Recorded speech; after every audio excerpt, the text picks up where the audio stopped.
Well, Bob Chapman, thank you so very much for being with us. I was getting a little worried that. Bob, are you there? I am here. All right, fine. I was getting a little worried there. I was going to do a monologue for an hour. Anyway, bring us up to date with what's going on. Boy, they sure hit gold today, didn't they? Yeah, and, over the last, in fact, I was just writing about it for Wednesday's issue, and as you know, I update every day. And I was just writing about that, and over the past month, the increase. You got a break? Well, we have just a moment here, so if you want to wait until we get back from the break, let's that's wait fine. until we get back. All right, fine. Well, our guest, of course, is Bob Chapman, the International Forecaster, and we'll be back with you in just a moment here at Radio Liberty.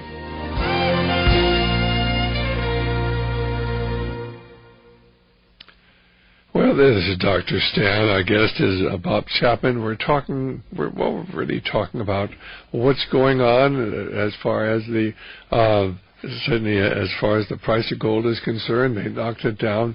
They knocked it down a long way today. It was down well over $30. Silver was down, and there is no reason for it. In fact, everything suggests that these things should be going up. So obviously they're being manipulated. And just as we saw in 60 Minutes last night, if you watched that, a discussion of how they manipulated up the price of oil to $147 a barrel, and then manipulated the price of oil back down again. It was all done by the commodity traders. So that's exactly what they're happening with silver and gold today. Only they're manipulating things down, having nothing to do with their value or supply and demand. And if you believe supply and demand plays a part, you are incredibly naive. You pick up the story there, Bob. Well, I spent 28 years on Wall Street, and nothing has anything to do with reality, and everything has to do with everything that is corruption. One of the things that has occurred is that the open interest in gold has been climbing, and the position gained about 125 contracts. And then 81,000 of them were just 8,100 were just in the last week. I don't have the figures right in front of me. Here we go. The commercial short position in gold has risen 153,000 short contracts over the past month, and 81,000 over the past week. Now, who actually is taking off those short contracts? Oh, it's the U.S. government. They're the ones who are doing the shorting, and of course the commercials, which are the pros, they're not going to tell you that because, they don't want to fight the government, and if they argue, they lose the business and may, find themselves out of business, or maybe even worse. Now, usually there's a reason for what they do, and in this case, I'm going to read you something. I just wrote it, and it'll be out on Wednesday. One of our short recommendations did poorly again. J.P. Morgan Chase, which we set as a short at $39.36, and reminded you of a pending breakdown of 29 last week, finished Monday, which is today, off $1.09 to close at $24.91. We are told by our spies that Morgan is in very serious trouble. Hold on, Tom. We'll be back in a moment. Well, this is Dr. Stan. I guess is Bob Chapman of the International Forecaster. And he said, of course, that somebody working probably with a plunge protection team, that is, of course, the working group on financial markets. You can find it exists. Go up on the Internet and Google it in. It is a government. It's a branch of government. It's made up of people from the Federal Reserve, the Commodity Trading Boards, the SEC, the Federal Reserve Bank of New York, and I believe the it's the U.S. Treasury. They all work together to manipulate the markets, and it was originally there to prevent panic, but now, of course, they manipulate it routinely to enrich themselves. But, of course, if you know which way the market's going, which way the commodities are going, you can make a lot of money. That's the working group on financial markets of the plunge protection team, and they've taken out a lot of short contracts, and they're driving the price of gold and silver down. And, of course, then Bob was talking about a J.P. Morgan Chase. And, of course, this is probably, well, maybe the second largest bank in the United States, but it's in terrible financial situation. And you were just saying that it really looks like is it moving towards insolvency or what? Yes, I think they're already insolvent. As I say, Morgan is short both major, which is gold and silver, in a big way, and not only in the pits but also in the derivative market. And this is a way of freshening their balance sheet by driving down the prices of gold and silver to make their balance sheet look better, because you're short, and so they would like lower prices. The problem is so great, and the ability to hold the market down without using physical is impossible. And so that's why every Monday you'll see the price of gold get knocked down, and by Friday it's back up again. And they just can't hold it down. And this is a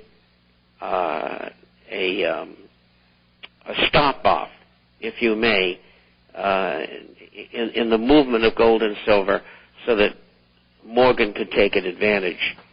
I think it's going to cost probably anywhere between $500 billion and $2 trillion to bail Morgan out. Citigroup is going to cost $1 trillion to $1.5 trillion, and the AIG is $500 billion to $1 trillion. And these are incredible amounts of money. And that's what's going on. That's why gold and silver got hit today. But where is the money coming? What I didn't say was that Morgan finished off $1.09 at $24.91, which is a total breakdown. I had thought about doing a cover at 23, and I took it out.